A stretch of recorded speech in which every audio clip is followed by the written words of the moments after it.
السلام عليكم ورحمة الله وبركاته. ازيكم يا حبايبي، عاملين ايه؟ يا رب تكونوا بخير ان شاء الله. صباحكم فل وياسمين ورضا من رب العالمين. النهاردة ان شاء الله هنتكلم على بطلة بانوراما فود. طبعا كلنا عارفينها، الشيف فاطمة ابو حاتي، البطلة الجميلة بتاعتنا. هنتكلم عليها ونقول لها الف مليون مبروك يا شيف فاطمة. تعالوا الاول نشوف الكيكة بتاعتنا الجميلة دي ونشوف احنا عملناها ازاي. تعالوا نصلي على رسولنا الكريم ونقول بسم الله الرحمن الرحيم، ونشوف احنا عملنا الكيكة بتاعتنا ازاي ونتكلم على الشيف الجميلة بتاعتنا. الكيكة بتاعتنا ان شاء الله النهاردة هنعملها في الكوبايات التيكاوي، الكوبايات الورقية، ودي طبعا دلوقتي موجودة في كل مكان عند مستلزمات الأكياس والأوراق في محلات مالية الدنيا دلوقتي. هنعملها في الكبات دي اللي هي الكبات الورقية، هتسهل علينا بقى، ولا تغسلي صواني ولا تغسلي كبات ولا أي حاجة. وفي نفس الوقت هتنفع ان ممكن ولادك ياخدوها معاهم المدارس، ياخدوها معاهم النادي، ياخدوها معاهم في اي مكان رايحين فيه، او انت لو بتروحي الشغل ممكن تاخديها معاكي شغلك. احنا بقى واخدين كوبايتين ونص من الدقيق، وعليهم معلقتين صغيرين من البيكنج باودر، ورشة الملح طبعا بتاعتنا. والكوباية دي يا ولاد وزنها 150 جرام، يعني كوبايتين ونص معانا 400 جرام من الدقيق، ومعلقتين صغيرين بيكنج باودر ورشة الملح. وكمان لا محتاجين لها مضرب ولا محتاجين لها عجان، ده احنا هناخد كل المواد السائلة بتاعتنا في الخلاط. خدت في الخلاط بيضتين، وخدت معلقة معلقة خل صغيرة، وخدت نص كوباية من الزيت ورشة فانيليا، او معلقة صغيرة من الفانيليا، لو بواكي حطي باكو فانيليا، وكوباية من السكر، وزي ما قلت لكم نص كوباية من الزيت، وكوباية الا ربع من الحليب. والحليب ده على فكرة حليب سخن مش حليب بارد، حليب مسخنيه. الحليب السخن ده يا ولاد بيدي نتيجة جميلة جدا في الكيكة. معايا بقى المواد الجافة بتاعتي اللي انا طبعا نخلاها، لازم قبل ما اعمل الكيكة لازم انخل الدقيق والمواد الجافة اللي فيه. ضربت الخليط اللي معايا في الخلاط 3 دقايق كده او 4 دقايق في الخلاط لحد ما يعمل رغوة زي ما انت شايفة كده، ورحت منزلة المواد السايلة على المواد الجافة، ونقلبهم لحد ما الخليط يمتزج معانا ويبقى ناعم معانا وزي خليط الكيك العادي جدا. بعد كده هجيب بقى الكوبايات دي، الكوبايات اللي هي الورق، الكوبايات اللي زي ما قلت لكم الكوبايات التيك اواي. الكوبايات دي بتبقى سهله جدا، ولا تغسلي بقى صواني ولا تغسلي كبات ولا اي حاجه. انت هتحطي في الكوبايات وهتبقى سهله، من ولادك كل واحد ياخد كوبايه، ياخدوهم معاهم المدرسه، ياخدوهم معاهم النادي، انت تاخديها معاكي في الشغل. وعلى فكره هي مش غاليه، ده ال50 كوبايه منها ب25 جنيه. يعني لو جبتي 50 كوباية هتعملي بيهم كذا مرة، هتعملي بيهم كيكات كتيرة جدا ان شاء الله.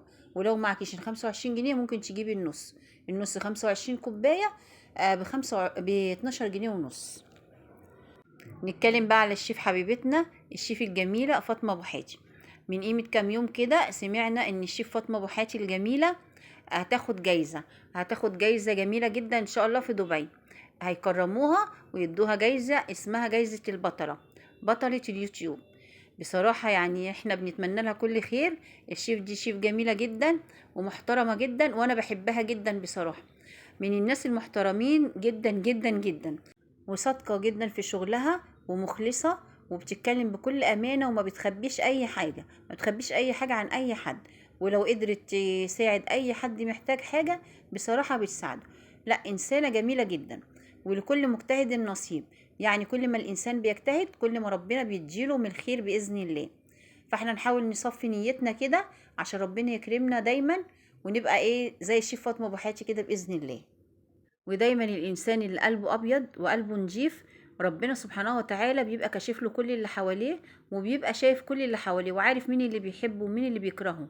وسبحان الله ربنا بيقرب القلوب كده، يعني بتلاقي نفسك الانسان اللي بيحبك انت بتقربي له بمنتهى السهولة، والناس اللي هي قلبها مش صافي من ناحيتك بتحسي بيهم برضو وبتبعدي عنهم على قد ما تقدري.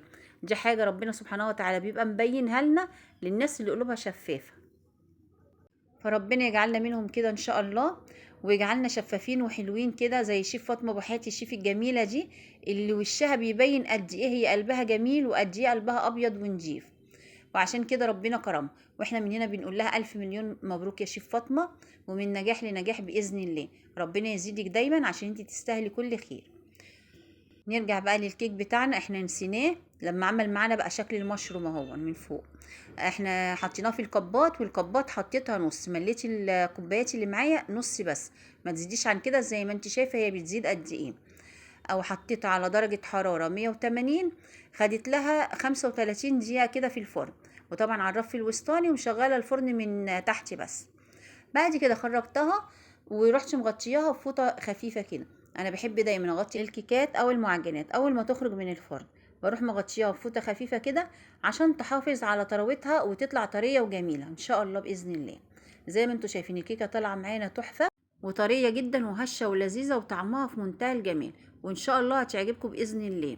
وهتعمليها في الخلاط، يعني لا هتاخد وقت ولا هتاخد مجهود ولا تحتاجي لها مضرب ولا تحتاجي لها عجان. هما بيضتين بس وهتعملي احلى كيكات زي ما انت شايفه كده. وزي ما قلت لك الكبات دي مش غاليه، الكبات دي رخيصه جدا، وهتجيبيها هتنفعك كتير في البيت باذن الله. وطبعا كان في كيكايه كمان العصفوره وهي واقفه جنبي خدتها. ولو معكش تجيبي 50 كوبايه، ممكن تجيبي 25 كوبايه ب 12 جنيه ونص، يعني الكوبايه اقل من نص جنيه كمان. بس هتوفر عليكي صواني وهتوفر عليكي كبات وغسيل بقى، ما احنا كده كده هنغسل يعني. فهي توفر عليكي، وفي نفس الوقت ولادك هياخدوها معاهم لو حابين ياخدوها المدرسة، لو حابين ينزلوا يروحوا نادي، انت تاخديها معاكي في الشغل، هتبقى سهلة وجميلة ان شاء الله. والكب كمان بيحافظ على الكيكة ما بتتكسرش.